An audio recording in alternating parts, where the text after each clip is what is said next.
All right, everybody, welcome back to Bale and Wire's Old Iron. We're here at the 51st annual Show and Shine at the Ag Hall of Fame in Bonner Springs, Kansas. And as you see, I got Jimmy Hoffa here. I got Smokey the Bear. I've got a whole crew here. Whoa! And of course, there's Rusty. Hey, y'all. Copper's behind you if you want to catch a picture of him. There's Copper. I got my nieces up there in the truck. We're having a good time. I'm a member of the Genuine Chevrolet GMC Truck Club of Kansas City, and that is the host club for this event. We're having a good time. We're going to have a good video of this for you. I'm not going to be in it much because I spent most of my day here judging. So this is going to be the intro, and here we are. We're having a good time, and the girls are having a really good time.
It was his son. Yeah, it was my son. Yeah, so, all right, no family ride. Did you guys come in a classic? No? Okay, anybody bring their family in their classic? How about a long distance award? Jeep over here. Got 90 miles. Huh? 90 miles. We have one that came 90 miles. Did Does anybody, it count with the mother and the daughter and the Mustang? are they in the Mustang? Yeah. The two of you? The three of us. Well, then that's the family ride. So jump over there, they'll give you the trophy. Thank you. Thank you for coming. All right. Anybody come more than 90 miles? All right, long distance goes to Ronnie Banulek, number 125.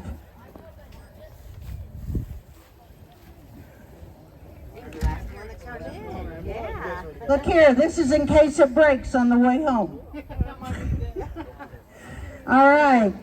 You guys want to be sure and patronize O'Reilly's in Bonner Springs. Long distance? They have been very supportive of this show for years, and that's where those awards came from. All right, Jennifer, you want to come out here? All right. You guys ready? No particular order. Everything is judged on the same. All vehicles, they came in here and they're equal until we look at them. So, and nothing gets moved around. The first award goes to Robert McElla, a 2010 Dodge Challenger. Robert, here we go. Guys, you want to pass them out and shake some hands? Okay, the next one goes to Gary Olson with the 1934 Chevy Sedan Master. Entry number 122.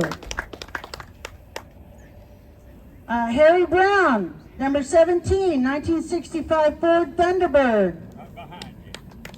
All right, here he comes.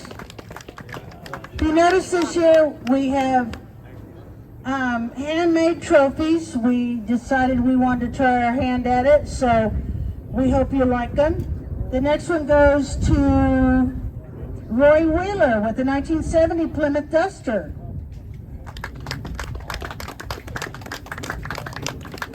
Harold Creason with a 1939 Chevy Coupe.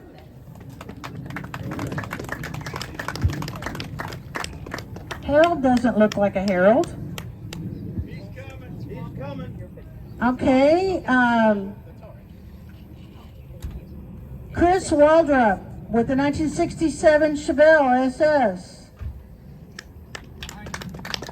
Come on down. Behind me, okay. Harley Graham with the 1966 Ford Mustang Coupe.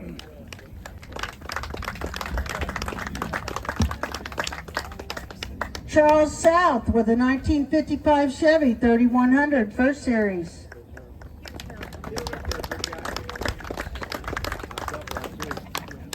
Thank you, sir. Thanks for coming out. Charlie Usery, is that right? Usery? 1948 Chevy 5 truck. Come on down. Brian Martin with a 22 Chevy Corvette C8.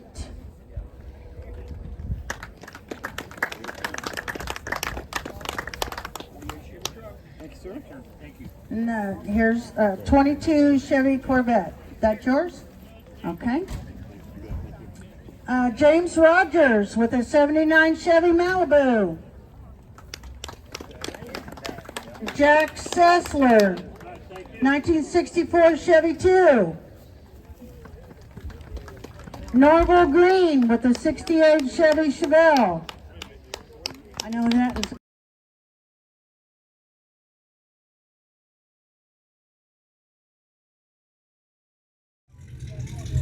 All right, folks, I'm here with one of my favorite people, Gayleen Jackson.